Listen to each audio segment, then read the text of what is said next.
Saudara Wakil Menteri Investasi dan Hilirisasi Todo Tua Pasaribu memastikan tidak boleh ada lagi kasus pengusaha lokal palak investor asing. Hal ini diungkap Wamen Investasi usai melakukan mediasi antara PT Chandra Asri dengan pihak Kadin dan beberapa pihak yang diduga terlibat pemalakan yang sempat viral sebelumnya. Wamen Investasi menambahkan ke depan Pemda akan menyeleksi pengusaha lokal untuk dilibatkan dalam proyek dari investor asing.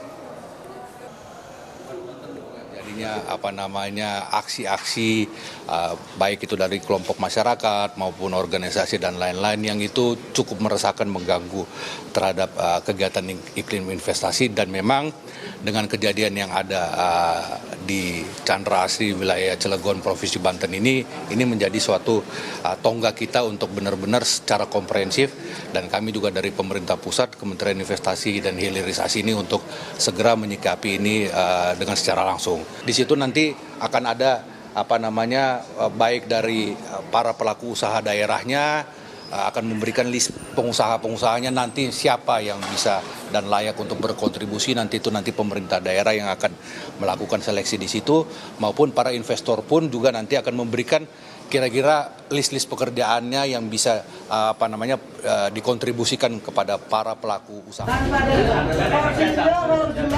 ada lelang. 5 triliun untuk Kadin, 3 triliun untuk Kadin tanpa ada lelang. Bagi. Inilah rekaman video yang beredar di media sosial yang memperlihatkan sekelompok orang berpakaian Kadin Cilegon serta beberapa ormas diduga mengintimidasi perwakilan perusahaan kontraktor asal Tiongkok. Dalam video ini tampak sejumlah pengusaha lokal mengintimidasi pengusaha asing yang ditunjuk PT Chandra Asri Pasifik untuk ekspansi membangun perluasan pabrik bernama PT Chandra Asri Alkali sebagai proyek strategis nasional dengan nilai investasi sekitar 15 triliun rupiah di kawasan Industrial Estate Cilegon. Sekelompok orang ini minta dilibatkan dalam pekerjaan proyek dengan jatah sebesar 5 triliun rupiah untuk pengusaha lokal tanpa ada lelang.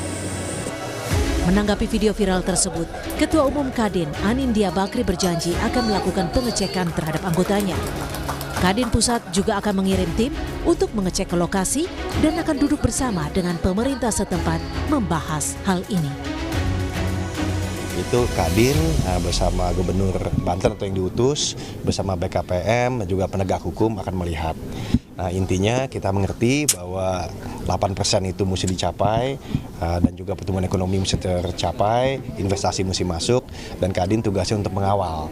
Jadi kalau ada hal-hal seperti itu lebih ke arah oknum dan itu levelnya kan kabupaten kota, sehingga kita akan bekerjasama dengan provinsi, dan Kadin Indonesia juga mengerahkan WKUK hukum dan organisasi untuk benar-benar kita menindaklanjuti dan menyikapi secara bijak dan cepat.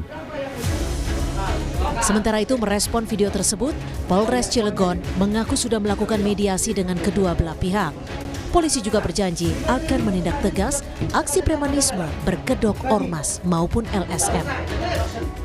Ya, kemarin sempat viral ya, tapi sudah kita mediasi, sudah kita lakukan pertemuan, hanya miskomunikasi saja antar pengusaha asing dan pengusaha lokal di kota Cilegon.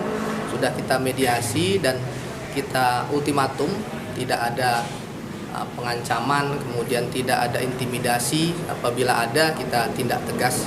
Alhamdulillah kemarin berjalan dengan lancar mediasinya, dan kedua belah pihak juga bersepakat tidak adanya ancaman maupun premanisme seperti itu. Kami kutip dari laman resmi chandraasri.com. Chandra Asri Group berdiri pada tahun 1992. Perusahaan ini mengoperasikan naphtha cracker pertama dan satu-satunya di Indonesia. Saat ini transformasi Chandra Asri Group meliputi beragam bisnis yang meliputi manufaktur, perdagangan bahan kimia, hingga petrokimia. Tim Liputan, Kompas TV.